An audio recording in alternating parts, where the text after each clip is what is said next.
The Shakespearean Shakedown, Newsweek, October 24th, 2011. Byline, Simon Schama. The new film Anonymous says the bard was a fraud. Don't buy it. Roland Emmerich's inadvertently comic new movie Anonymous purports to announce to the world that the works we deluded souls imagined to have been written by one William Shakespeare were actually penned by Edward de Vere, the 17th Earl of Oxford. James Shapiro's fine book Contested Will chronicles the long obsession with depriving Shakespeare of authentic authorship of his works, mostly on the grounds that no manuscripts survive, but also that his cultural provenance was too lowly and his education too rudimentary to have allowed him to penetrate the minds of kings and courtiers.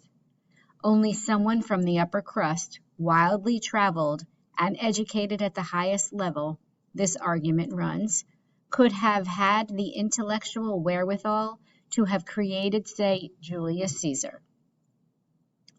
Alternative candidates for the real Shakespeare have numbered the Cambridge-schooled Christopher Marlowe, who also happens to have been killed before the greatest of Shakespeare's plays appeared, and the philosopher-statesman Francis Bacon.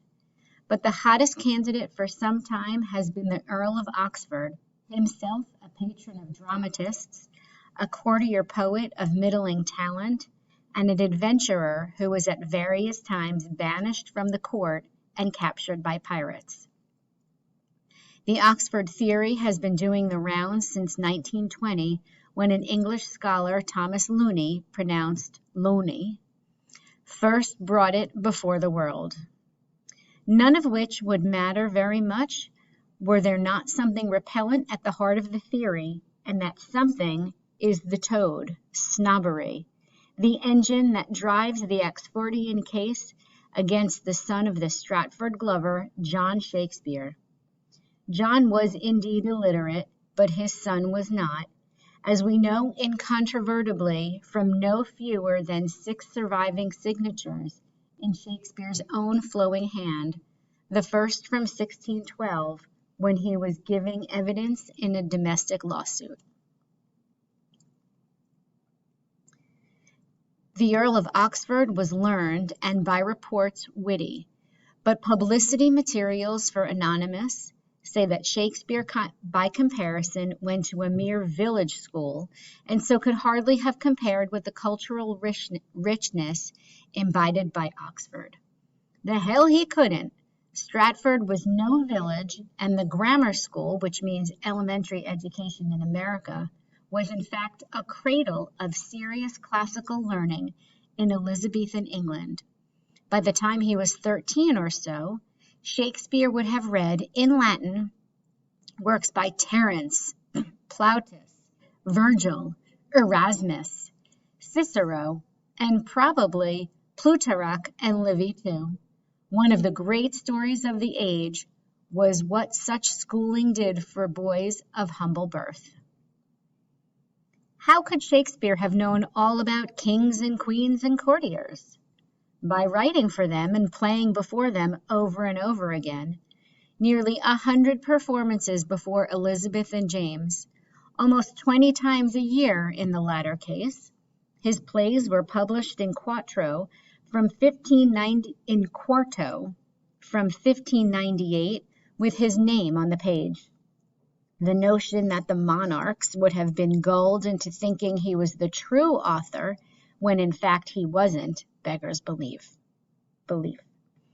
The real problem is not all this idiotic misunderstanding of history in the world of the theater, but a fatal lack of imagination on the subject of the imagination.